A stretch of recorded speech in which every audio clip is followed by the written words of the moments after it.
Olá, eu sou a Renata Quadros e esse é o Recontando Casos, canal onde eu trago vocês aqui para a sala da minha casa e reconto um caso daquele jeitinho que a gente gosta, com bastante detalhes e vídeos longos. Olha quem apareceu na quinta-feira, sim, vídeo extra na semana, porque, né, gente, vocês me conhecem.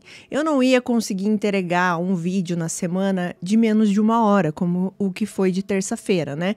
Eu fiz porque vocês me pediram muito aquele caso, mas quando eu vi que ele ia dar um vídeo curtinho, eu falei assim, temos que fazer mais um vídeo na semana, porque eu não gosto de ficar com um boleto emocional. Sabe como é que é? Eu ficar achando que eu fiquei devendo aqui pra vocês.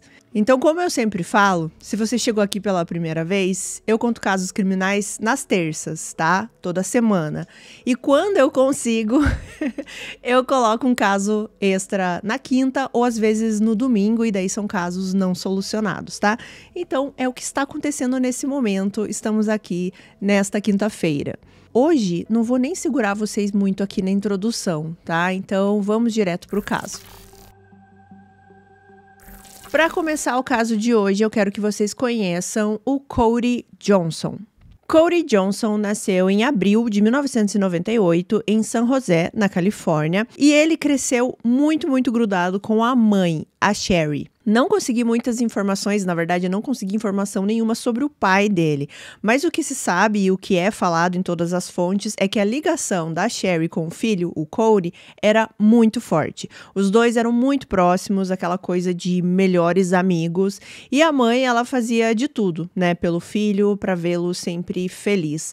E uma das coisas que o Cody amava, assim, já desde muito pequeno, era o ar livre, a natureza, fazer atividades, né, na natureza. Então, em algum momento aqui da vida deles, a Sherry, ela decide se mudar ali de São José para o estado de Montana, em uma cidadezinha chamada Kalispell. E se você assistiu Yellowstone, você sabe que Montana é um estado muito bonito. Nessa região ali onde o Cody foi morar, existia um parque que vai ser importante aqui para o caso, o Parque Nacional Glacier. E esse parque é um parque bem grande, com mais de 1.000 quilômetros de trilhas, montanhas rochosas. E para o Cody, que sempre foi muito fã, né, das atividades aí ao ar livre, junto com a natureza, foi um paraíso mudar para essa cidade e ter tudo ali como se fosse um quintal da casa dele. Mas o Cody não gostava só da natureza aqui, ele também gostava muito de motos, ele fazia trilha com os amigos, ele tinha também ali um hobby com armas, ele gostava de atirar, mas a paixão maior ali do Cody eram os carros. O Cody, ele era obcecado por carros e, segundo os amigos dele, ele era aquele tipo de cara que ia puxar sempre esse assunto com qualquer pessoa que fosse. Mesmo se a pessoa não soubesse nada sobre carros, sabe? Ele gostava de conversar, de ensinar sobre carros, de estar sempre falando de carros. E ele transformou esse hobby em um negócio, porque ele começou a trabalhar no carro das outras pessoas. Então ele fazia personalização, upgrades, às vezes pequenos consertos, tudo que ele entendia ele estava tentando ajudar. E com o tempo ele conseguiu realmente ganhar dinheiro com isso, né, trabalhar e se tornar um especialista em carros comerciais customizados. Mais tarde, o Cody conseguiu um emprego que ele gostava muito também, que foi trabalhar em uma empresa de comunicação chamada Nomad. E ele trabalhava nessa empresa junto com o tio e com vários amigos. Inclusive, o chefe dele era o melhor amigo dele de infância, chamado Cameron, que a gente também vai falar um pouco aqui no caso. Então, quando o Cody estava aqui com 20 e poucos anos, no início aqui, né, dos 20 anos, ele estava muito feliz, porque ele tinha um trabalho que ele gostava, que inclusive era junto com vários amigos, com o tio, ele tinha vários hobbies que ele conseguia praticar, e faltava uma coisa apenas para o Cody, que era o amor. Ele queria ter uma mulher na vida dele. Ele dizia sempre para os amigos que ele queria se casar, que ele queria constituir família, e ele sempre repetia que o sonho dele era conhecer uma garota legal, uma garota religiosa, que ele pudesse construir algo realmente sólido, tranquilo, para a vida inteira. E foi então que no Halloween de 2011, o Cody conheceu a Jordan Graham. O Halloween não é uma festa, assim, muito comum, né? Daí a gente pensar, assim, em um encontro amoroso, né? Mas, a título de curiosidade da minha vida que ninguém quer saber, foi numa festa de Halloween que eu e o Michel começamos a namorar oficialmente. E foi muito legal e eu estava vestida de Pennywise. Super romântico. Bom, mas vamos falar da Jordan. A Jordan, ela nasceu em agosto de 1991 e ela era bem diferente do Cody em vários aspectos. Enquanto o Cody era mais sociável, mais expansivo, cheio de amigos, piadas o tempo inteiro, a Jordan, ela era o oposto, mais reservada, tímida, ela demorava mais para se soltar, né, quando ela estava ali perto de pessoas que ela não conhecia, mas segundo amigos que ela já tinha algum tempo na vida, quando ela se sentia à vontade, ela mostrava um lado mais divertido, mais descontraído. E o Cody, ele enxergou esse lado na Jordan. E parece que foi isso que chamou a atenção dele logo de cara. Os dois também tinham algumas coisas em comum, né? Os dois gostavam das atividades ali na natureza. Eles, inclusive, começaram a passar ali um tempo, né, naquele parque que eu já citei para vocês, o Parque Nacional Glacier. E para alegria do Cody, a Jordan era exatamente aquela menina, né, aquela mulher da igreja que ele sonhava, né, em constituir uma família e viver a vida toda ao lado dela. Porque a Jordan, ela cresceu numa família cristã bem rígida, assim, com muitos valores tradicionais. A igreja era o centro ali na vida da Jordan e da família dela. Isso é desde pequenininha. Ela sempre foi muito envolvida na igreja. Ela ajudava a cuidar das crianças enquanto os pais estavam ali nos cultos. E ela era vista como alguém muito responsável e ótima com as crianças. Os pais se sentiam muito seguros de deixar os filhos com ela. Tanto que depois que a Jordan se formou no ensino médio, ela meio que seguiu esse caminho. Ela começou a trabalhar como babá. E ela fez isso para várias famílias ali que também frequentavam a igreja e todo mundo elogiava, né, a Jordan como muito dedicada e, como eu falei, muito responsável com as crianças. E uma das coisas também que aumentava ali a conexão dela com o Cody é que a Jordan, ela também tinha esse sonho de constituir uma família. Na verdade, ela dizia que o sonho dela era ser dona de casa para poder se dedicar 100% ali à criação dos filhos. Mas assim, gente, ao contrário, às vezes, de alguns casais que eu trago aqui, né, nos casos, que eles começam a namorar e aquela coisa louca, apaixonada, aqui não aconteceu isso. Quando eles se conheceram, a Jordan, ela não estava tão empolgada assim quanto o Cody. O Cody, sim, o Cody estava empolgado desde o início, mas a Jordan, ela via o Cody mais como um amigo. Parecia que naquele momento ela não estava tão empolgada em começar um relacionamento sério. Como eu falei, ela era mais fechada, né, mais retraída, ela era um pouco mais distante também quando eles estavam ali em uma turma, inclusive até os amigos do Cody, eles percebiam, assim, que ela gostava do Cody, sabe? Ela gostava de estar perto dele e tudo mais, mas parecia que ela não tava com muita pressa, assim, de namorar, nem nada. Mas o Cody, pelo contrário, ele tava animadíssimo, ele queria que fosse sério e ele queria que fosse sério rápido, sabe? Ele sabia que ele tinha encontrado a pessoa que ele queria ficar o resto da vida. E uma decisão que o Cody tomou para que isso acontecesse mais rápido foi ele começar a frequentar a igreja, né, que a Jordan sempre ia. O Cody, ele tinha já a fé dele, mas segundo as fontes era algo mais casual, assim, sabe? E com o tempo ele foi entrando cada vez mais nesse universo. E ele fez isso por causa da Jordan. Ele passou a participar dos cultos, fazer parte dos grupos, conhecer até melhor os amigos ali da Jordan. E chegou no ponto que o Cody já era amigo ali de todos os amigos e amigas da Jordan, e eles já faziam vários programas juntos, então isso aproximou os dois. E aí sim, em novembro de 2011, eles começaram a namorar. Então pensando aqui, gente, foi um mês aí, né? Um mês de luta aí pro Cody convencer a Jordan a namorar com ele. Nem foi tanto tempo assim. Mas a essa altura, o Cody ele já estava completamente apaixonado pela Jordan e quem convivia com ele dizia que dava para ver isso assim, olhando pro Cody, né? Nos olhos dele, eles sentiam o quanto ele estava apaixonado e o quanto ele estava animado em começar uma vida com a Jordan. E ali, já nos primeiros meses de namoro, o Cody chegou para a mãe dele, a Sherry, e disse: "Mãe, eu quero casar com ela." Lembra que eu falei que eles eram confidentes, né? Então, tudo o Cody contava para a mãe. Bom, e uma coisa que era muito, muito importante para Jordan e o Cody respeitou totalmente era o compromisso com o celibato antes do casamento. Ela queria esperar o momento certo e ele não só aceitou isso, como ele apoiou a Jordan nessa decisão.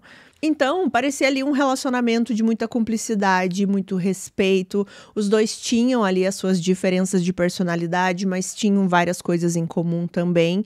E depois de um pouco mais de um ano de namoro, em dezembro de 2012, veio o noivado.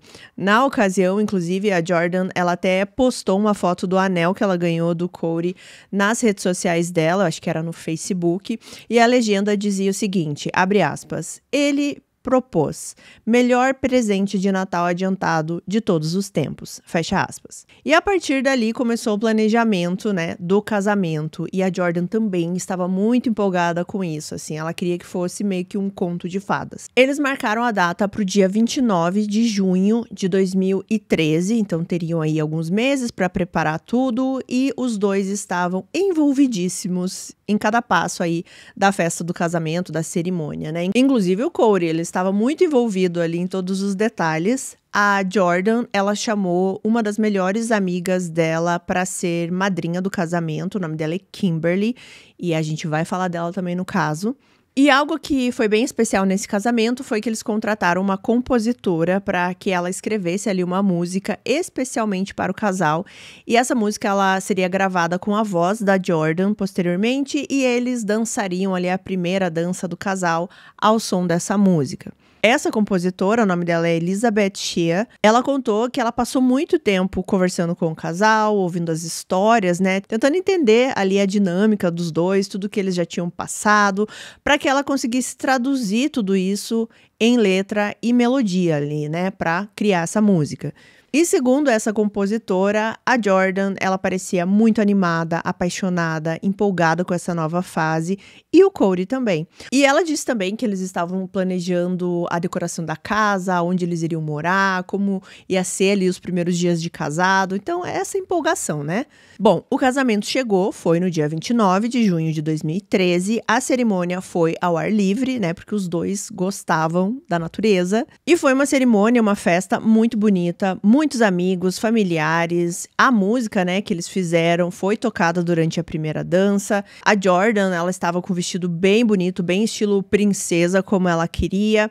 E apesar dela estar, né, e ela ser, né, um pouco tímida, envergonhada, o que acho que piora às vezes no casamento, né? Porque você é o centro ali da atenção de todo mundo. Então, para uma pessoa muito tímida, pode ser bastante desafiador.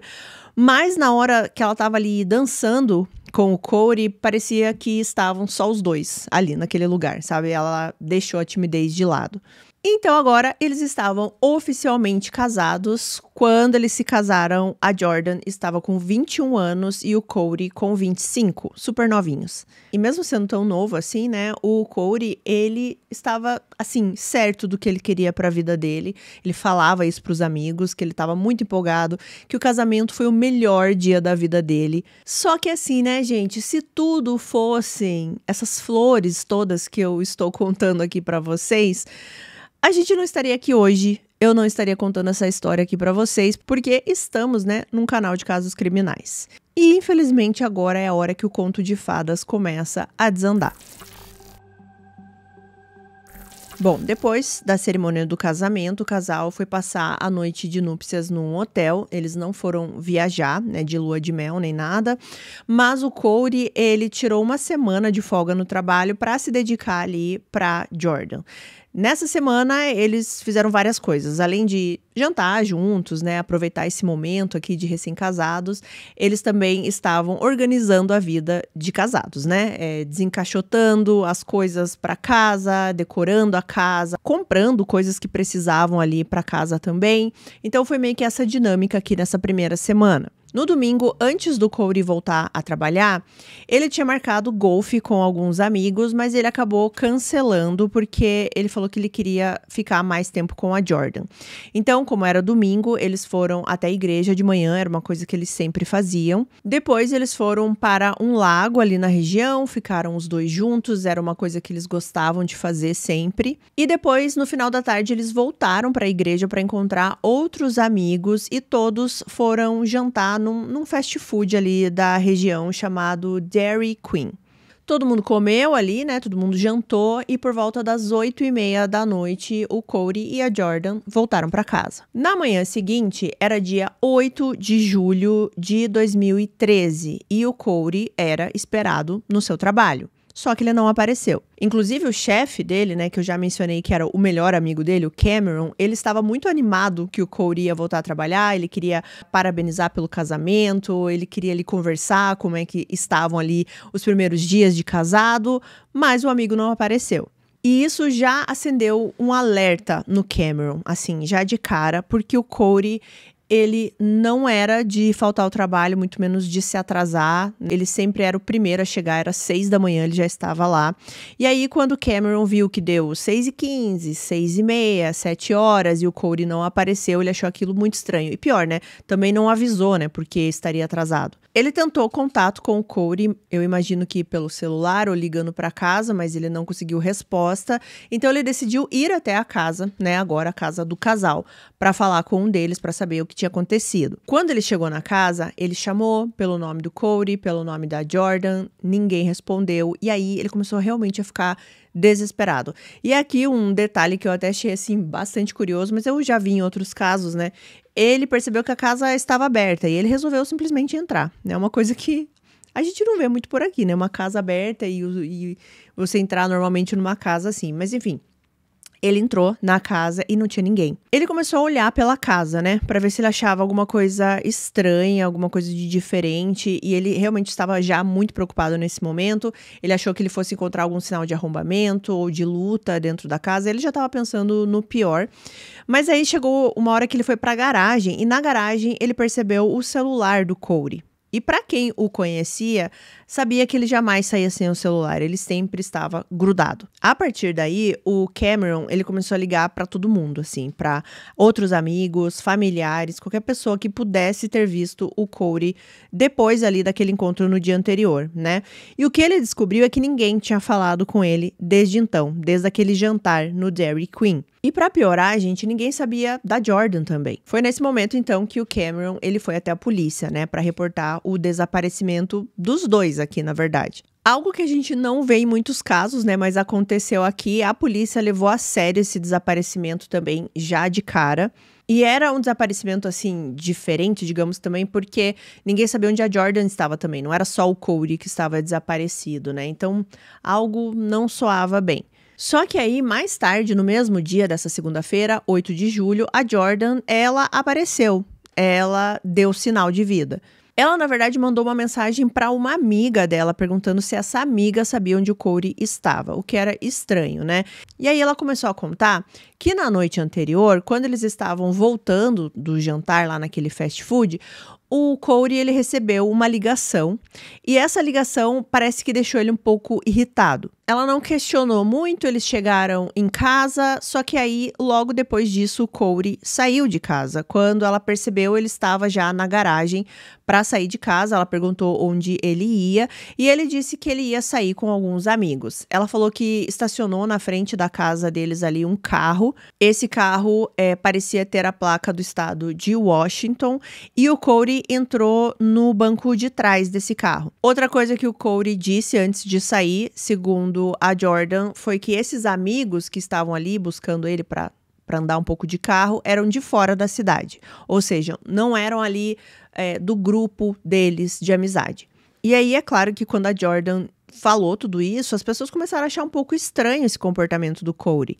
Era estranha essa história dele sair com amigos que aparentemente ninguém conhecia. Amigos de fora da cidade. E mais estranho ainda, assim, num final de domingo, sendo que ele ia voltar a trabalhar no dia seguinte.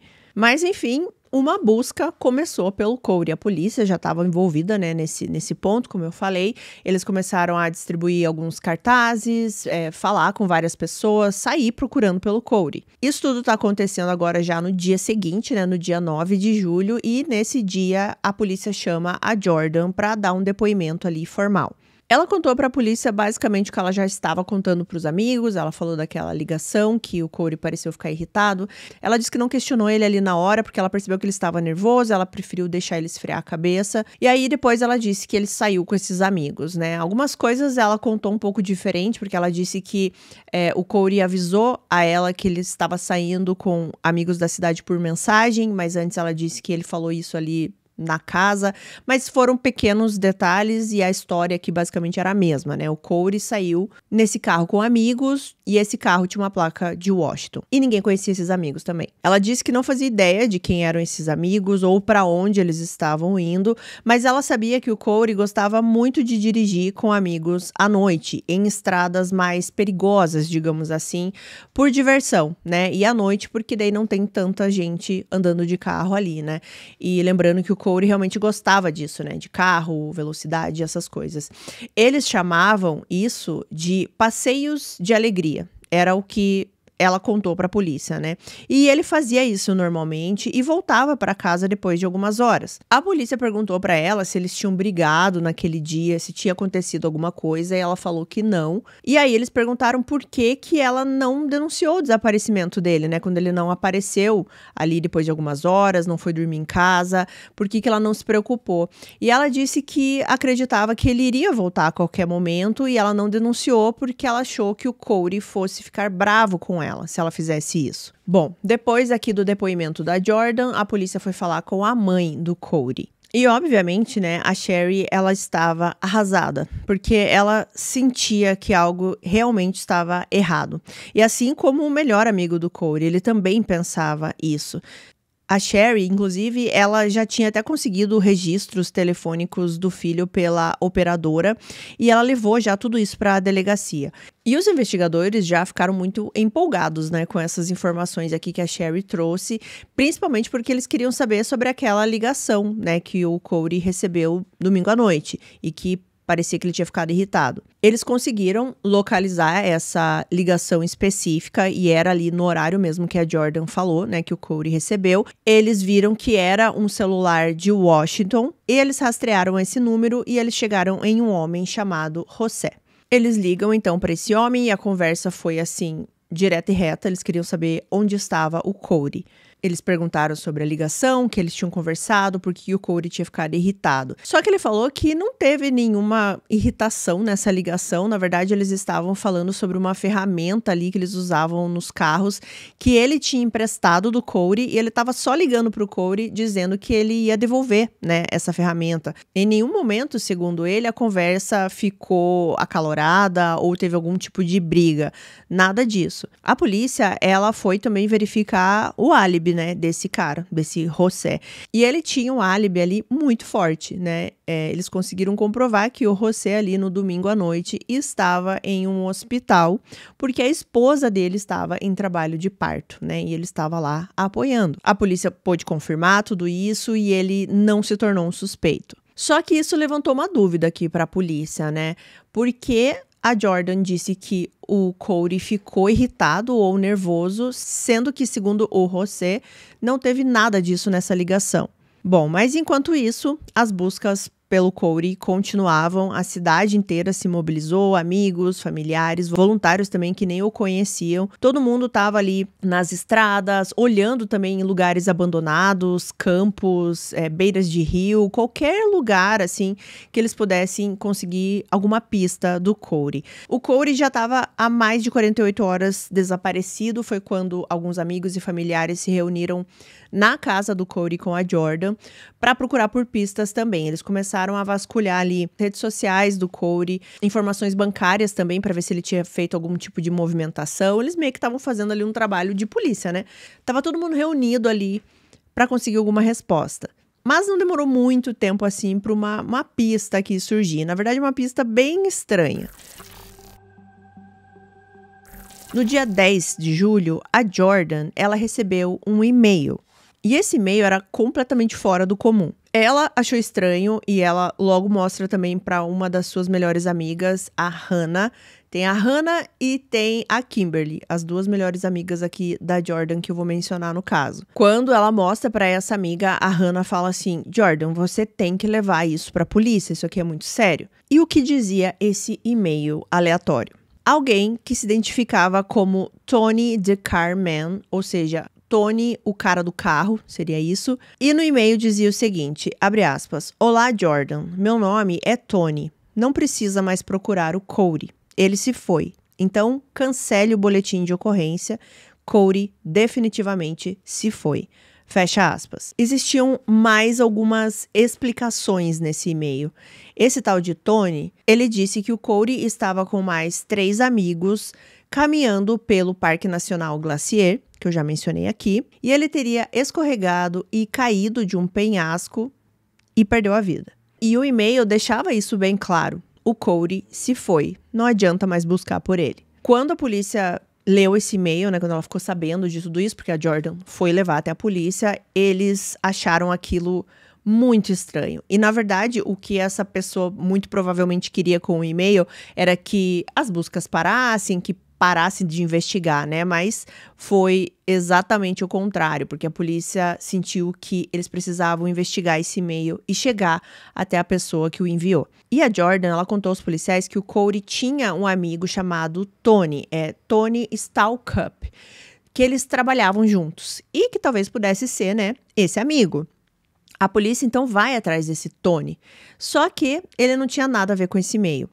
Esse Tony, amigo do Cody, ele disse que ele nunca trabalhou com o Cody, que na verdade os dois se conheciam por causa de eventos de carro que eles frequentavam e que fazia até algum tempo que eles não se viam. Ele não sabia que o Cody estava desaparecido e ele começou a ficar também bastante preocupado com a notícia e se mostrou totalmente disposto a colaborar. Ele entregou o celular dele, senha de e-mails e tudo para a polícia para deixar claro que não tinha sido ele o autor desse e-mail. E realmente isso pôde ser comprovado. A polícia olhou tudo que ela podia olhar ali desse Tony e ele não era o mesmo Tony, o cara do carro, que escreveu aquele e-mail. Então, quem tinha mandado esse e-mail? Estamos aqui em 2013, já tinha bastante tecnologia, obviamente, né?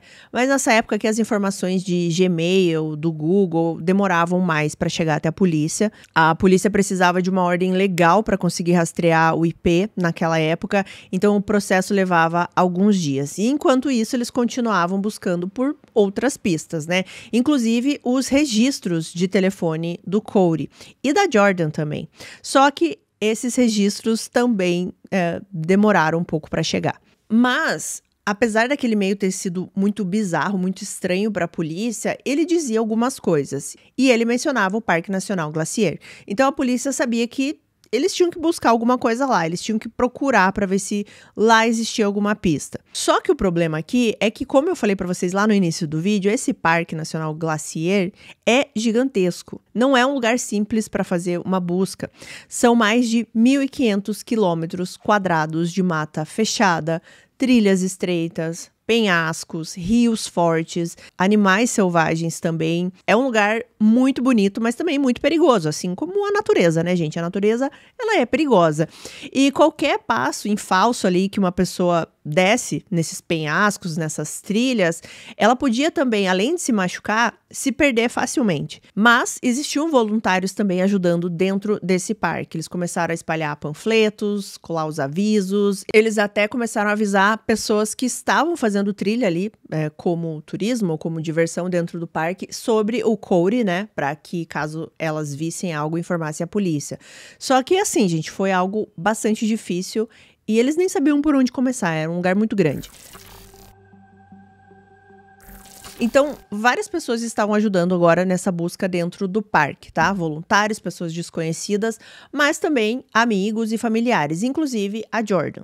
Tudo nesse caso aqui tá acontecendo até que rápido, né? As coisas vão se desenrolando todos os dias, tem uma novidade. Então, no dia 11 de julho, em algumas fontes fala dia 12, Mas ali ainda, né, eram nos dias seguintes, a Jordan, junto com a sua amiga Hannah e o irmão da Jordan, eles vão fazer uma busca no parque. Eles ficam andando o dia inteiro nesse parque, eles não encontram nada.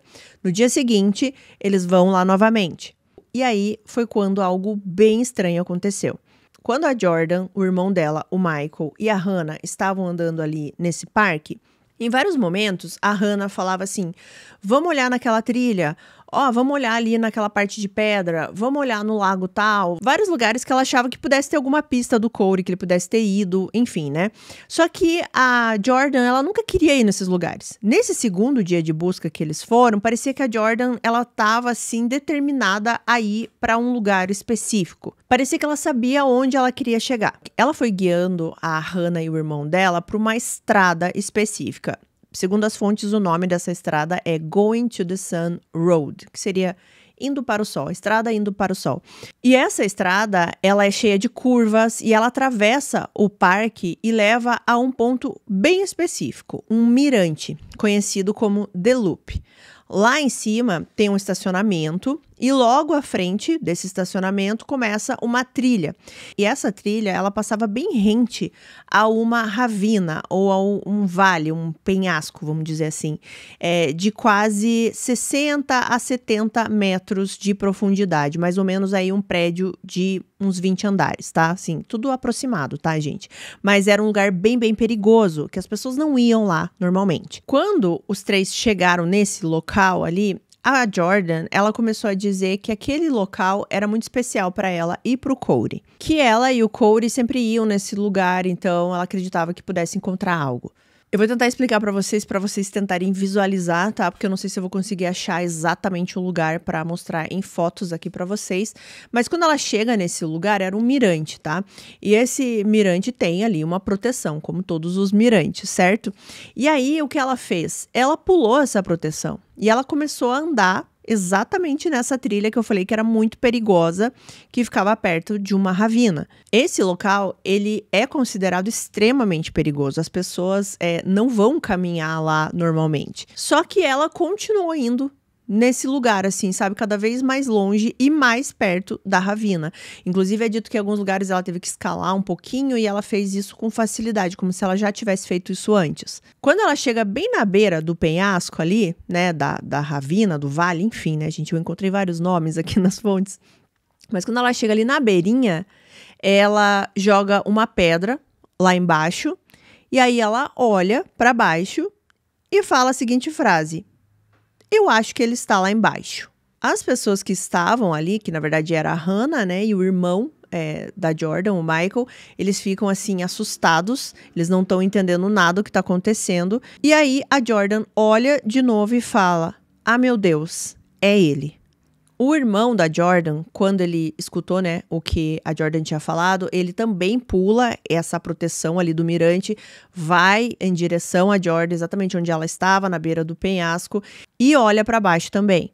É dito que ele olhou, ele viu que tinha alguma coisa lá embaixo, mas ele não conseguia identificar exatamente o que era, mas ele sentiu algo e ele ficou muito abalado. Isso o irmão da Jordan, tá? Ele começou a chorar descontroladamente, ele começou a passar mal, inclusive, e até com problemas, assim, de se mexer ali no lugar. E pensa, ele tá na beira de um penhasco. Ele começou a cambalear as pernas e ele teve que voltar se arrastando ali pra parte segura, né, pra parte do mirante. Alguns outros amigos chegam ali nesse local, alguns vão ajudar o Michael, que estava muito abalado, outros vão conversar com a Jordan para entender o que estava acontecendo, e depois eles vão até os guardas florestais ali do parque para contar o que tinha acontecido, para falar sobre a localização ali do que parecia ser o corpo do Cody. O que até então aqui, né, era esse desaparecimento meio misterioso, agora tinha virado um caso de uma morte confirmada. Mas, né, como? Como isso aconteceu? Como que o Cody foi parar lá embaixo, né? O que aconteceu naquele penhasco? E o mais intrigante de tudo, né, que eu tenho certeza que vocês estão pensando aí também: como a Jordan sabia exatamente onde procurar. Bom, com essa informação passada pela Jordan, os guardas florestais, eles acionaram rapidamente uma equipe de resgate para descer, né, lá no fundo da ravina, e sim, havia um corpo. Só que não foi tão simples chegar até ele. O resgate era extremamente arriscado porque era um local remoto, muitas pedras, encostas íngremes e praticamente sem acesso direto, né? Na primeira tentativa, inclusive, os profissionais conseguiram visualizar apenas um tênis azul. E esse detalhe bateu, né, com a informação de que o Cody realmente usava um tênis azul no dia que ele desapareceu. Então, depois de muito trabalho aqui no resgate, inclusive envolvendo até alguns agentes especiais do FBI, que desceram até onde estava o corpo do Cody, eles conseguiram, né, chegar até ele e realmente confirmar que era o Cody. Ele estava caído perto de um pequeno espelho d'água e, segundo alguns dos próprios guardas florestais, aquele lugar que ele caiu era tão inacessível, tão fora de qualquer trilha conhecida, que provavelmente nenhuma pessoa havia estado fisicamente ali antes. Eu vi, gente, que eles não conseguiram, por exemplo, descer até onde estava o corpo do Cody ali, pelo aquele acesso que a Jordan estava vendo, sabe? E mostrou lá. Ah, eu acho que ele tá lá embaixo. Eles tiveram que dar uma volta muito grande para aí chegar naquele ponto, sabe? Não foi só descer aqui, tipo, meio que com um rapel, porque realmente era muito perigoso. Então é por isso que eles falaram que ninguém tinha andado ali antes, porque realmente não era um lugar possível de alguém fazer uma trilha, ou de alguém estar ali curtindo a natureza. Não, isso não ia acontecer. A não ser, como era o que parecia que tinha acontecido com o Cody, ele ter caído lá de cima. E outro desafio aqui foi tirar o corpo do Cody de onde ele estava. Eles precisaram de um helicóptero para fazer isso. Bom, mas e o estado, né, do Cody, quando ele foi encontrado? Ele apresentava fraturas severas na cabeça, nos braços, nas costas, costelas. E os legistas identificaram ele rapidamente porque ele ainda estava com a carteira, né, que tinha ali os documentos. Foi um momento muito ruim para todo mundo que gostava do Cody, né, e tinha a esperança de encontrá-lo vivo, de ter sido mal entendido, qualquer coisa, né, mas não era isso que tinha acontecido. O Cody, ele foi encontrado e, infelizmente, sem vida. A causa da morte, segundo o laudo, foi traumatismo por impacto contundente causado por queda. E outras informações eles conseguiram aí do laudo, né, no corpo do Cody. Segundo os especialistas, pela forma que o corpo foi encontrado, os ferimentos e tudo mais, era altamente improvável que a queda do Cody fosse um acidente. Ou seja, que ele não teria, assim, escorregado, caindo aos poucos, sabe? Se batendo aos poucos. Parecia também que o Cody, ele não estava preparado para uma trilha. Ele não estava com tênis especial para isso, não tinha nenhuma mochila, não tinha água, nada. E também não haviam sinais ali na região de que ele tivesse escorregado. Por exemplo, tentado segurar em algum galho, tentado segurar em alguma pedra, não tinha nada disso. O que eles acreditavam que tinha acontecido é que muito provavelmente o Cody foi empurrado. E mais do que isso, que ele caiu de cabeça quando ele atingiu o chão. Depois aí dessa descoberta, a polícia continuava com muitas dúvidas, mas a maior delas era como a Jordan sabia onde estava o corpo. E aí eles começaram a se questionar várias outras coisas, né? Ela foi a última pessoa a ver o Cody, foi ela que recebeu aquele e-mail estranho. E tudo isso aqui reunido, né, juntando que ela sabia onde estava o corpo e tudo mais, começou a pesar aqui para os investigadores, mas eles não tinham nenhuma prova concreta.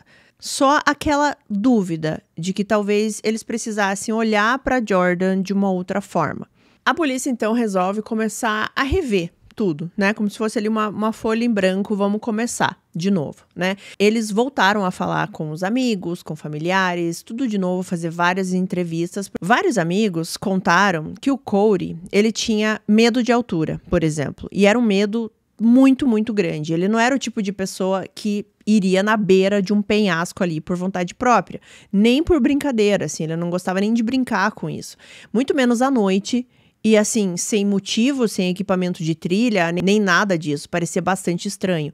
E aí esses amigos começaram a dizer que talvez alguém levou o Cody para esse lugar por algum motivo, conseguiu convencer, algo nesse sentido, né? Então a polícia também, já nesse ponto aqui, já estava trabalhando com homicídio, né? Não com um acidente ou nada do tipo. Eles achavam que alguém provocou a queda do Cody.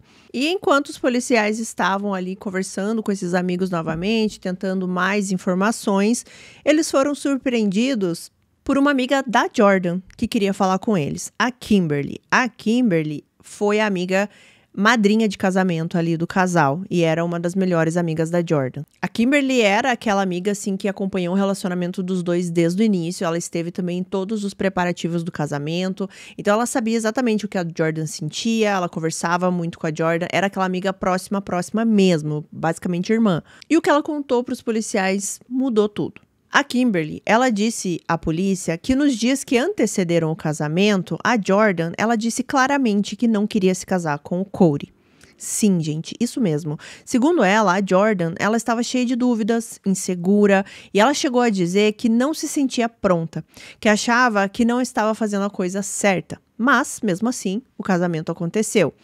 Essa informação caiu ali no colo da polícia e a polícia começou a repassar, né, várias coisas que eles já tinham de informação da Jordan, porque a ideia que eles tinham dela era dessa esposa feliz, que casou empolgada, que tinha vários planos para a nova vida, inclusive até a questão da música que ela gravou para tocar no casamento e tudo mais, mas agora eles estavam ouvindo uma narrativa diferente, né, uma narrativa ali que envolvia pressão, arrependimento e que ela não estava feliz. Foi a partir desse ponto aqui que os policiais começaram a revisitar também algumas informações que eles já tinham até coletado anteriormente, mas que não tinha feito tanto sentido na época, mas que agora ganhavam um outro peso, e eles também queriam se aprofundar mais, né, na relação dos dois, que era uma relação ali de casado, né, gente, de uma semana. E o que a polícia descobriu? Bom, a Jordan, ela sempre foi reservada, como eu falei pra vocês, né, e isso todo mundo sabia.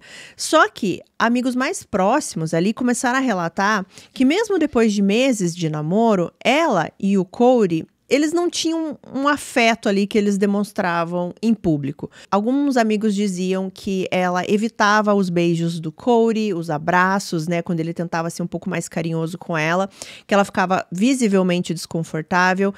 E eles comentaram, inclusive, que ela nunca, tomava iniciativa de nada no relacionamento. Sempre quando era pra sair pra algum lugar, jantar, ou uma festa, ou qualquer coisa, às vezes até da igreja, era sempre o Cody que tinha que tomar a iniciativa, assim.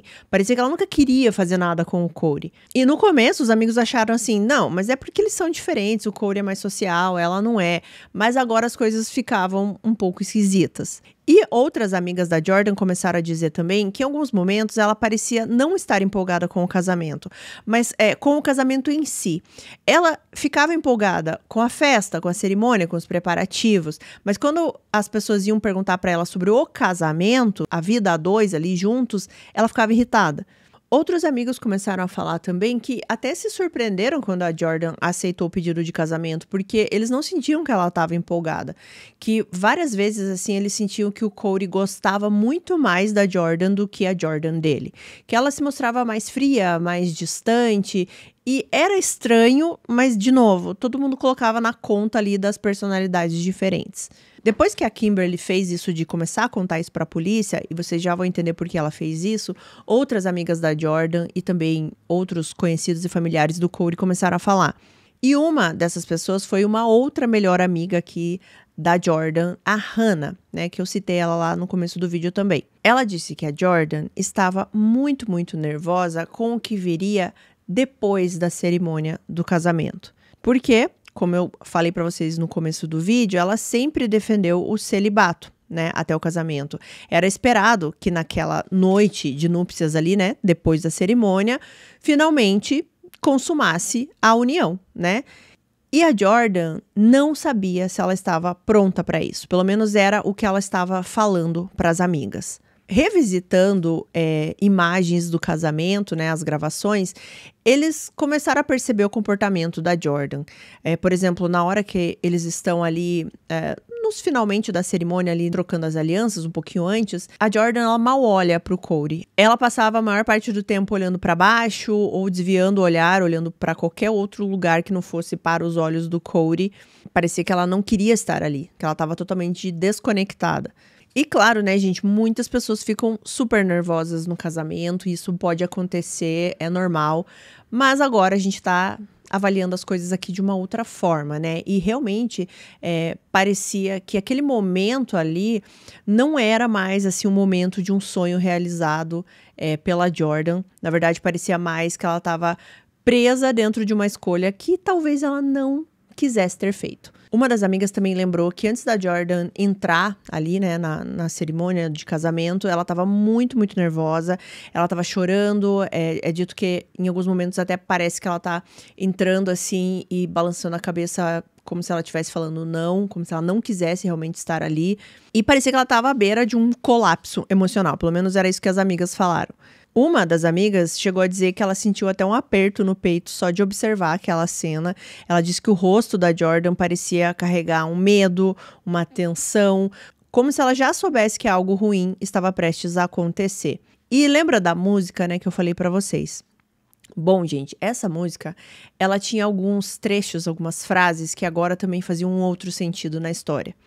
Alguns trechos dessa música, gente, diziam o seguinte: você me ajudou a escalar mais alto para uma visão melhor de você. Você é o meu lugar seguro. Se você cair, eu nunca vou deixar você ir. Essas frases que, quando não é um caso de alguém que caiu no penhasco, pode ser algo bem bonito, né? Mas aqui no caso agora tá começando a ficar estranho. Só que nem dá pra dizer que a Jordan tem alguma culpa nisso, porque foi uma compositora que escreveu, né? Parecia, na verdade, uma premonição.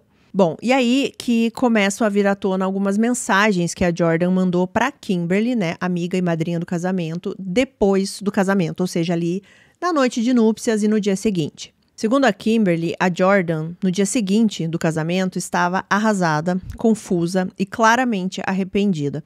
Ela mandou uma mensagem, né, para Kimberly que dizia o seguinte, abre aspas, não sei se tudo isso foi a coisa certa a se fazer. Aconteceu tanta coisa ontem à noite, eu simplesmente não sei, fecha aspas. E aqui as pessoas acreditam que ela já estava falando da noite de núpcias, né, que era uma coisa que ela estava com bastante medo. E aí a Kimberly, ela fala para Jordan para que ela se abrisse com o Cody, para que ela falasse tudo o que estava sentindo, que ela não estava se sentindo segura com a decisão dela e tudo mais, né? Só que aí a Jordan disse para a amiga que ela não faria isso porque ela não queria quebrar o coração do Cody. A Kimberly, então, ela responde dizendo assim, bom, quer conversar sobre isso? E aí a Jordan fala que ela não queria conversar por mensagens, que ela queria conversar pessoalmente. Só que alguns dias depois aí do casamento, né, elas se encontraram e a Jordan não tocou no assunto. É dito que ela simplesmente deitou no sofá na casa da amiga, né, da Kimberly, e ela começou a chorar, até que ela ficou calada. A Kimberly, ela disse que por mais que ela tentasse perguntar, confortar, né, entender a situação, a Jordan não falava absolutamente nada. E aí as mensagens continuaram nos dias seguintes aí, depois do casamento, antes do Cody desaparecer. Mensagens como, abre aspas, eu sei que ele vai querer fazer coisas e eu realmente não estou querendo. Fecha aspas. E esses relatos, nessas mensagens, começaram a levantar uma dúvida entre os amigos mais próximos ali, tanto da Jordan quanto do Cody, que era se eles chegaram a consumar o casamento, ou seja, se eles chegaram ali até a primeira relação sexual. A maioria dos amigos acreditam que não, mas isso não foi um assunto que o Cody falou com alguém, né? Nem se tinha acontecido ou se não tinha acontecido. E a Jordan, ela também não dava muitas explicações, mas a Kimberly, ela disse que ela chegou a receber uma mensagem da Jordan dizendo que eles não tinham feito nada. Porque ela não queria, porque ela estava muito nervosa e simplesmente não aconteceu. Bom, a polícia, quando ela recebe essas informações, assim, tá muito estranho, né? Acredito que pra vocês também, mas o que a polícia tá entendendo aqui? Que a Jordan não estava feliz. A Jordan não queria casar. Mas aí por que ela casou? E aí, se ela estava tão nervosa, né, durante essas semanas, nos dias seguintes, na verdade parecia que esse nervosismo estava cada vez ficando maior, o que aconteceu no último dia que eles estavam juntos, né, depois daquela janta com amigos no fast food? Parecia aqui nesse momento que a polícia não queria mais encarar a Jordan como essa esposa que estava em estado de choque, ou assim, que era mais retraída, mais fechada. Eles estavam acreditando que algo realmente aconteceu e ela era responsável pelo que aconteceu com o Cody, de alguma forma. Até porque a polícia também já tinha percebido algumas coisas na Jordan, né? Que esse comportamento mais fechado, assim, às vezes era demais para uma esposa que estava passando pela situação dela, né? Do marido desaparecido uma semana depois de casar. Desde o começo das buscas, na verdade, já tinha algo estranho no ar, assim. Vários amigos, inclusive amigas da própria Jordan, né? Relatando que ela parecia, assim, incomodada com a presença das pessoas na casa dela, né? As pessoas iam para casa dela para ajudar. Eles foram lá, por exemplo, para buscar coisas dentro do Facebook, do Corey, contas bancárias, e parecia que ela estava incomodada. Ela não ajudava, ela ficava sentada no sofá, fazendo nada, enquanto todo mundo estava ali preocupado. Só que, de novo, todo mundo achava que ela estava em choque, que ela estava, assim, nervosa, não sabia o que fazer. Agora as coisas são analisadas de outra forma. Teve um momento que ela teve meio que um surto, enquanto o povo tava lá na casa dela tentando ajudar. Ela ficou nervosa, ela se levantou do sofá, assim, bruscamente, tirou a aliança do dedo dela e jogou no meio da sala. E ninguém entendeu nada. E a Hannah, né, uma das melhores amigas da Jordan, ela disse que desde o início ela nunca sentiu que a Jordan demonstrou uma urgência real mesmo, assim, em procurar pelo Corey, né? Quando ela recebeu, por exemplo, aquele e-mail bizarro, a Hannah estava junto, né? Ela leu o e-mail junto com a Jordan.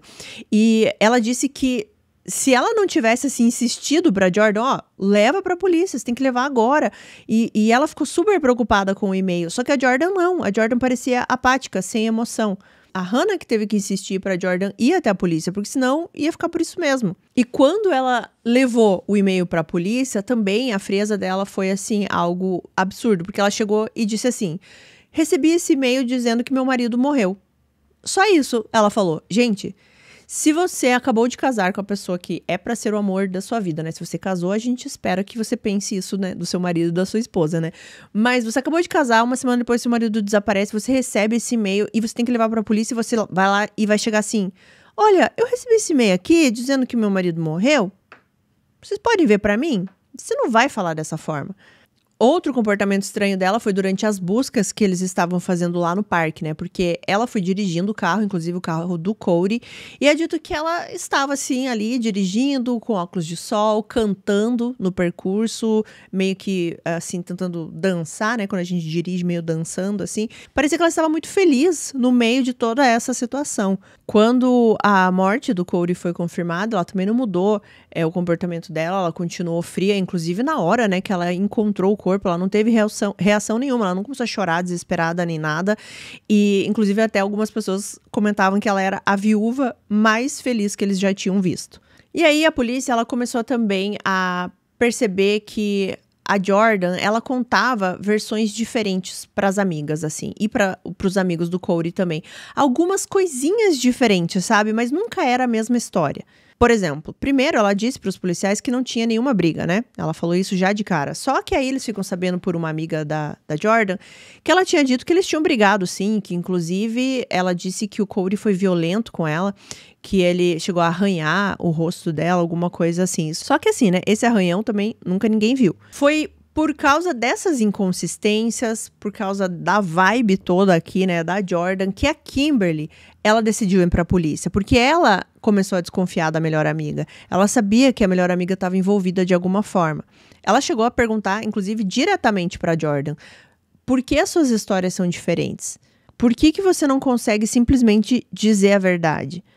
E ela disse que ela só voltaria a falar com a Jordan depois que tudo fosse esclarecido. Enquanto ela tivesse dúvidas, ela não voltava a falar mais com a amiga.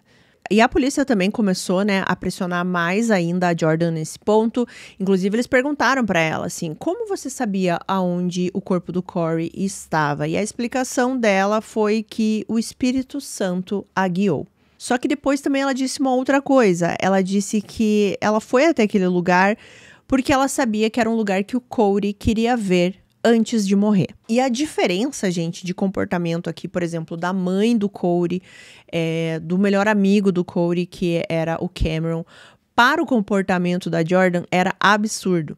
Porque a Sherry, ela dava várias entrevistas, sempre emocionada, chorando. E ela perdeu o único filho. Era algo, assim, devastador para ela. E teve um amigo do Corey, agora eu não lembro exatamente se é o Cameron, que eu falei já várias vezes aqui, ou se era um outro amigo, mas ele estava dando uma entrevista, né, para um documentário, e ele mal conseguia falar do Corey, quando ele lembrava o que tinha acontecido. Era tudo muito emocional.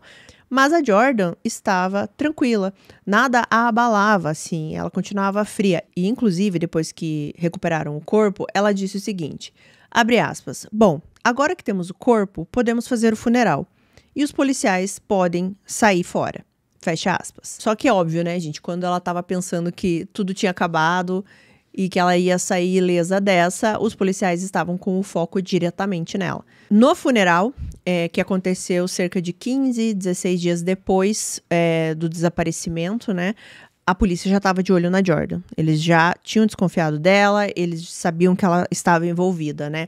Então, tava todo mundo observando o comportamento dela. E assim, nada muito diferente do que eu já contei aqui pra vocês e eu acho que vocês já esperam, né? Que é o comportamento dela. No funeral, ela ficava mexendo no celular, mandando mensagem o tempo inteiro, às vezes até dando umas risadinhas, assim. E não era em um momento, em outro, não. Assim, quando, por exemplo, ela ficava mais afastada ali da família. Não, o tempo inteiro. Inclusive, até quando estavam falando, né, mensagens ali pro Cody, ela não tava nem aí. A Kimberly, de novo aqui, ela disse a seguinte frase, abre aspas, eu estava triste pelo funeral, mas eu comecei a ficar furiosa com ela. Eu não conseguia pensar em mais nada além do que estava acontecendo com a Jordan, fecha aspas. E ela disse que foi ali depois do funeral que as desconfianças que ela tinha, né, ficaram ainda maiores. E na verdade ela tinha a certeza que a Jordan tinha tirado a vida do Cody. Como exatamente isso aconteceu, ela ainda não sabia, mas ela já tinha certeza que a amiga era a culpada. Bom, mas foi nesse ponto aqui que a polícia conseguiu algumas informações, porque lembra que eu falei que algumas informações iam demorar um pouco para chegar, e uma delas era a informação sobre aquele e-mail, né? Quem escreveu aquele e-mail, né? Então agora as informações do Google chegaram na polícia. O IP daquele e-mail foi rastreado. E ele levava até a casa do padrasto da Jordan. Os policiais vão até a casa do padrasto. Estava a mãe da Jordan, o padrasto e o irmão, o Michael, né, que inclusive estava junto quando descobriram o corpo. Eles interrogaram todo mundo falou que não sabia da existência desse e-mail, que não foram eles, né, obviamente que criaram. E investigando um pouco mais, eles conseguiram comprovar que sim. Foi a Jordan que criou aquele e-mail e ela usou ali o computador e a internet do padrasto para fazer tudo isso. Em seguida, chegaram os registros de celular. A Jordan, ela disse para todo mundo que o Cody saiu sozinho, né, com alguns amigos, mas não era essa a história que os registros contavam. Os celulares dos dois foram localizados no Parque Nacional Glacier na noite do desaparecimento, mais especificamente às 9h17 da noite. E mais, na entrada do parque, gente, havia uma câmera, né, automática ali que registrava sempre a placa de cada carro que entrava nesse parque. E lá estavam eles, Jordan e Cody, lado a lado, dentro do carro, entrando no parque. E essa imagem aqui foi muito importante. Lembra que eu falei que a polícia já estava de olho na Jordan no funeral do Cody, que aconteceu no dia 16 de julho, né? Pois bem, foi nesse mesmo dia, no dia 16 de julho, depois do funeral, que a polícia chama novamente a Jordan para conversar. No começo, ela chegou contando a mesma história de sempre, dos amigos, que ele saiu com amigos que ela não conhecia, enfim. Só que os detetives dessa vez nem deixam ela falar muito. Eles pegam essa foto da entrada do parque e deslizam assim na mesa, na frente dela. A foto por si só já falava que ela estava mentindo, né? Porque existia horário da entrada deles no parque e ela estava junto com o Cody. Então ele não podia estar com os amigos. Pela primeira vez, a Jordan demonstra algum tipo de sentimento e ela desmorona. Ela começa a chorar muito, coisa que ela não fez no funeral, por exemplo, do Cody. E ela começa a falar. Ela conta que naquela noite, depois que eles saíram jantar com alguns amigos, ela decidiu contar para o Cody que ela não estava feliz no casamento, né? 8 dias ali de casada, ela já tinha se arrependido. Segundo a versão da Jordan, prestem bem atenção, a versão dela, tá? O Cody ficou muito bravo com essa informação, eles começaram a discutir, mas ao invés de ficarem em casa, ela disse que eles decidiram então esfriar a cabeça no Parque Nacional Glacier. Que vale lembrar aqui, gente, eu acho que eu não comentei durante o vídeo, ficava a uma distância de 1 hora mais ou menos da casa ali dos dois. E lembrando também, você ir num parque à noite, né? Eu não sei como é esse parque, também não posso dizer, né? Mas é um pouco estranho. essa versão. Bom, ela continuou dizendo que eles subiram até o topo, onde tinha uma trilha e um penhasco com uma vista maravilhosa, segundo ela. Aí ela disse que eles subiram nesse lugar que tinha essa trilha, que tinha esse penhasco, e quando eles estavam lá em cima, eles começaram a discutir de novo.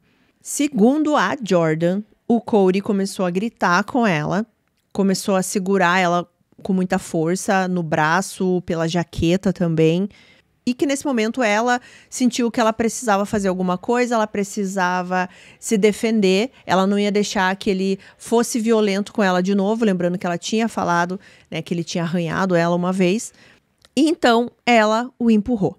Segundo a Jordan, Cody estava de costas e estava de pé na beirada. E, segundo ela ainda, ela disse que colocou as mãos nas costas dele, na verdade, uma nas costas e a outra no ombro, e empurrou.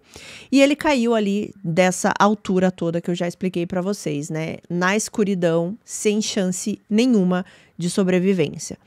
A Jordan, ela continuou contando que ela ficou muito apavorada e que ela tinha as chaves, né, do carro no bolso. Ela voltou para casa e foi aí que ela começou a inventar essas mentiras, criou o e-mail e tentou, né, criar toda essa história. E no meio da confissão aqui que ela tá fazendo para os policiais, ela disse que não foi de propósito, que ela não planejou, que foi algo ali no calor da emoção. Só que a polícia não comprou essa narrativa assim tão fácil. Por quê? Um detalhe que eu não mencionei pra vocês, né? No corpo do Cody, gente, foi encontrado, pelo menos assim, ao lado do corpo dele, né? Foi encontrado uma faixa preta, que parecia assim uma venda, sabe? Quando tá até amarradinha assim. E a polícia, ela tinha uma informação de amigos do Cody muito importante que casava com essa ideia aqui da venda. Vamos lá. Os amigos do Cody da igreja, né, lembra que eles jantaram juntos? Eles falaram que o Cody estava muito animado naquela noite, porque ia acontecer algo de especial e quem ia proporcionar isso para ele seria a Jordan, que a Jordan estava preparando uma surpresa para ele. Os amigos deram a entender aqui para a polícia que o Cody também falava de algo sexual, como se ela tivesse planejado algo nesse sentido para ele e que ela pode ter vendado os olhos do Cody, levado ele até a parte de cima desse lugar do parque, como talvez ali uma parte de um jogo, uma encenação, algo assim que ela ia preparar para ele. E eu não sei se foi um ato falho dela na confissão, né? Mas ela fala que o Cody estava de costas para ela. Se eles estavam discutindo, se eles estavam assim tão nervosos e tal, né? E ela fez isso para se defender, por que o Cody estaria de costas para ela? Então, a história que ela quer dizer assim, eu não pensei, eu não sabia o que ia acontecer, eu não queria tirar a vida dele. É um pouco difícil de acreditar quando você empurra uma pessoa que está de costas para você num penhasco. Não parecia que uma situação de defesa. E lembrando que eu falei também aqui do corpo, que os legistas acreditavam que ele realmente foi empurrado, né? Porque ele caiu de cabeça. Eu não sei exatamente o que aconteceu aqui nos próximos passos, porque eu até vi algumas reportagens da época, mas aparentemente a polícia não prendeu ela aqui nesse momento. Eles, não sei, precisavam de mais provas, alguma coisa assim. Mas o que acontece é que em 9 de setembro, ou seja, julho, agosto, 2 meses depois que ela confessou, a Jordan foi presa, finalmente. E ela foi formalmente acusada primeiro aqui por homicídio de 1º grau e por mentir para as autoridades.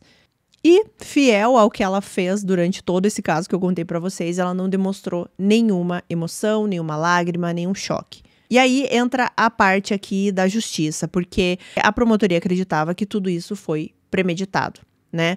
Mas a defesa dela não. Queria dizer que foi um impulso. Bom, o julgamento da Jordan começou no dia 9 de dezembro de 2013 e a Jordan, ela ficou o tempo inteiro calada. Ela não testemunhou, ela não falou nada e também, obviamente, não demonstrou nenhuma emoção. E isso pesou para os jurados, né? Eles acharam muito estranho ali, né? Você está no julgamento da morte do seu marido 8 dias depois que vocês casaram e você tá ali como se nada, né? Como se nada tivesse acontecido. A acusação, ela sabia que precisava provar não só que a Jordan empurrou o Cody, né? Isso já era ali um fato que todo mundo sabia, ela já tinha confessado, mas que ela fez isso com intenção, né? Que ela premeditou tudo aquilo. E isso era bastante difícil de provar. A defesa, por sua vez, ela tentou negar, né, o que não dava, na verdade, para negar, né? O próprio advogado da Jordan, que foi um defensor público, ele admitiu que ela empurrou o Cody. Só que a versão dele é que ela agiu em legítima defesa, né, no calor da emoção, como ela mesma tinha falado para a polícia. E aí eles começaram a trazer várias pessoas que conheciam o casal, né? Pessoas falando de como a Jordan parecia estranha nesse relacionamento, que ela não queria casar, e mesmo assim casou, né? O que é estranho. Amigas dela falando que ela sentia nojo só de pensar em ter uma relação sexual com o Cody. Ela tinha, assim, um pavor dessa intimidade física que ela ia ter que ter, né, com o marido. E a versão final aqui da promotoria foi mais ou menos o que eu já citei aqui pra vocês, que a Jordan, ela atraiu o Cody pra uma armadilha, né, que ela pode ter prometido uma surpresa e pode ter falado que era uma surpresa a ver com o sexo, já que eles não tinham tido nenhum tipo de relação desde o dia que eles casaram, né? Então talvez ela tenha falado que tinha que ser nesse lugar especial, que aquele dia era perfeito e o Cody aceitou. Ela pode ter vendado ele justamente para deixar ele na beira do penhasco e quando ele estava ali na beira do penhasco, ela o empurrou. Ao invés da surpresa, ao invés de um presente, de uma relação sexual, enfim, o Cody ganhou a morte. E os promotores argumentaram que a Jordan, ela usou a promessa como isca, realmente, né? E que foi, sim, tudo friamente calculado. Inclusive, eles mostraram vídeos dela mentindo, né, pra polícia, mudando versões, com uma facilidade, assim, assustadora. E eles tocaram novamente o áudio da confissão dela, principalmente o trecho que ela fala, né, que ela colocou uma mão nas costas e a outra no ombro e empurrou. A defesa, nos finalmente aqui, tentou argumentar que a Jordan era uma jovem socialmente retraída, imatura, que ela não teve coragem de contar a verdade pro Cody, porque ela achava que ninguém também acreditaria nela, que ela magoaria o Cody. Só que aí, gente, pra surpresa de todo mundo, a Jordan, ela aceitou um acordo. Sim, os famosos acordos. No dia 12 de dezembro, ela se declarou culpada por homicídio de 2º grau. Lembra que eu falei que a acusação dela era de 1º grau, né? Então, ela aceitou um acordo, a acusação caiu para 2º grau e ela alegou que agiu de forma imprudente e sem pensar. Em troca, ela aceitou uma pena de 30 anos de prisão. Só que aí depois ela até tentou voltar atrás, porque parece que nesse acordo eles queriam mudar de 30 anos para 50 anos, mas acabou que não aconteceu. Ela continuou com o acordo e continuou com a sentença de 30 anos. E ela não tem a possibilidade de liberdade condicional. Então, oficialmente, ela foi acusada de homicídio de 2º grau e também de mentir para as autoridades. A acusação, então, de homicídio de 1º grau, ou seja, que ela premeditou tudo aquilo, acabou ficando de fora, né? Não foi aqui a acusação que ela recebeu, né, de ter premeditado.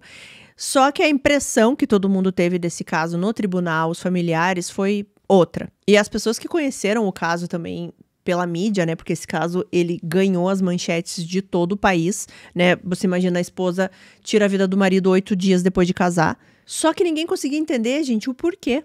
Por que ela fez isso? É isso que ficava martelando na cabeça de todo mundo que conhecia o Cody, principalmente a mãe dele, a Sherry. Ela disse a seguinte frase, abre aspas, se ela não amava meu filho, por que aceitou casar com ele? Por que disse sim? Por que levou até o fim? Fecha aspas. E essa é a resposta que a Jordan nunca deu. Por que ela seguiu em frente? Por que ela aceitou? E esse caso, ele me choca exatamente por causa disso, pela banalidade do que pode ter sido a motivação. E aqui, gente, é claro, eu preciso deixar explícito que é a minha opinião, tá? A minha opinião baseada no que eu li sobre o caso, no que foi exposto ali no julgamento, enfim.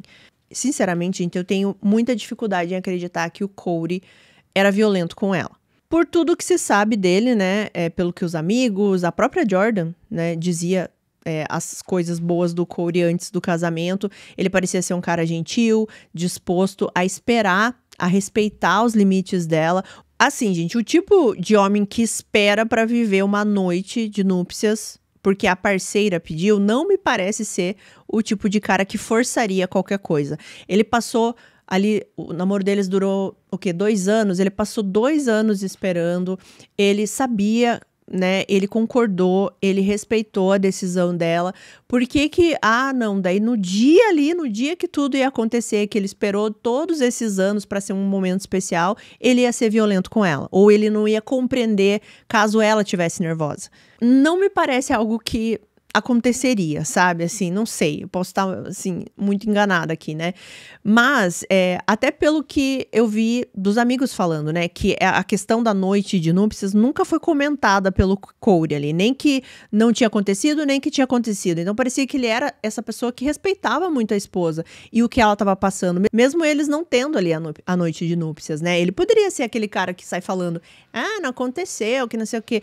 Não parece que foi esse o caso, assim, me dá a impressão que mesmo com o que não aconteceu na noite de núpcias, ele continuava compreensivo com a Jordan. Então, se ela estava nervosa, assustada, desconfortável com o casamento ou com qualquer outra coisa, gente, isso poderia ter sido resolvido com uma conversa, né? Assim, no pior dos casos, com uma separação no dia seguinte do casamento, que fosse. Com um pedido de ajuda, ou se a gente voltar mais, né? Ela poderia não ter aceitado, poderia ter conversado tudo isso antes, né? Ou seja, vários caminhos. Mas ela escolheu tirar a vida dele. E isso é absurdo pra mim. Como que a pessoa pode ter tanto medo de cancelar um casamento, por exemplo, mas tem coragem suficiente pra empurrar alguém de um penhasco? Gente, não bate as coisas que eu vejo nesses casos. Ela tinha mais vergonha de cancelar um casamento ou de desistir, enfim, ou de falar assim, olha, eu não consigo ter relações sexuais com o meu marido, enfim. Ela tinha mais vergonha disso do que a vergonha depois de ser conhecida como uma assassina. E o mais triste é pensar que tudo isso que aconteceu poderia ter sido evitado, né? O Cody, ele poderia ter seguido a vida dele, ele poderia ter encontrado uma outra mulher que iria amá-lo de verdade, né? Que estaria pronta para construir realmente uma vida, uma família com ele, dar filhos para ele. Ele parecia estar sonhando realmente com isso, né? E colocou todas as fichas na pessoa errada. E outra coisa, gente, para analisar nesse caso, são as amigas da Jordan. Isso fala muito também aqui sobre as pessoas desse caso, porque nem as melhores amigas dela, assim, amigas de infância, conseguiram ficar do lado dela. Conseguiram defender o que ela tentava dizer, o que ela tentava acusar o Cody. Elas foram à polícia, elas falaram o que elas sabiam. Inclusive, gente, num documentário que eu assisti desse caso, as 2 amigas falam, a Kimberly e a Hannah. E elas falam realmente tudo o que elas pensavam, tudo o que elas estavam vendo, né? Elas não quiseram virar as costas ali pro que estava acontecendo só para ficar do lado da amiga. Elas sentiram realmente que tinha alguma coisa errada. Elas mesmas falaram ali das alegações de violência que não batiam, né, com o que o Cody era realmente. Elas também conheceram ele. Isso fala muito, sabe? Assim, elas não é virar as costas pra amiga, mas na verdade, ir em direção à verdade, né? Elas fizeram isso. O que é louvável, né? Porque muitas amigas poderiam tentar acobertar aqui o que a Jordan fez. E é mais um caso, no meio de vários que eu já contei aqui, que a pessoa, ao invés dela resolver o problema dela, resolver os traumas, a dor dela, a dificuldade dela, ela prefere jogar isso em cima de outras pessoas. E de uma forma irreversível, né? Porque o Cody não volta mais. E esse caso, ele é meio frustrante pra mim, sabe? Porque a Jordan nunca explicou exatamente, né? Então a gente fica sem saber se ela não amava o Cody, por que ela aceitou casar com ele. Se ela não queria ter relações, por que ela continuou levando esse casamento, por que ela fez toda a cerimônia, criou uma música, fez toda uma cena, né? E assim, e diante de tantas possibilidades que ela tinha, ela resolveu por tirar a vida do Cody, que foi uma pessoa que só fez o bem pra ela, né? Não dá pra entender. E é isso, meus queridos. Terminamos agora aqui mais um vídeo nesta quinta-feira. Vídeo extra, porque eu estou gravando esse vídeo, gente, e o vídeo de terça acabou de entrar. Eu já tô recebendo aqui que o vídeo tá curto, E que é isso, que é aquilo. Vocês me pedem casos específicos. Eu não posso inventar coisa no caso, né, gente? Eu tenho que trazer o que o caso tem. E o de terça foi curto, mas é que vocês vão estar assistindo isso na quinta, né? Tomara que o vídeo tenha ido bem, mesmo sendo mais curtinho. Muito obrigada aos membros do canal, esses nomes que estão aqui na tela. Obrigada aos membros patrocinadores aqui do canal também. Aninha Ito, Ana Paula dos Santos, Gabriela Rocha, Beatriz Sader, a Márcia Yates, Claudimeri Rossi, Cláudia de Luca e a Vanessa Jacob. Muito obrigada, meninas. E é isso, gente. Bom finalzinho de semana para vocês. Bom final de semana e a gente se vê novamente na terça, tá? Engajem bastante aqui no vídeo de hoje, porque o YouTube acha estranho quando eu posto na quinta-feira. Às vezes ele pensa assim, acho que ocorreu um erro, não vou entregar o vídeo. Então, engaja bastante, comenta, compartilha. Enfim, vocês já sabem, porque vocês são maravilhosos. E se você chegou aqui pela primeira vez, esqueci de falar isso, né? Se inscreve no canal, maratona aqui outros vídeos, para você ter a certeza de que você tá num canal legal, tá bom? Um beijão, até mais, gente!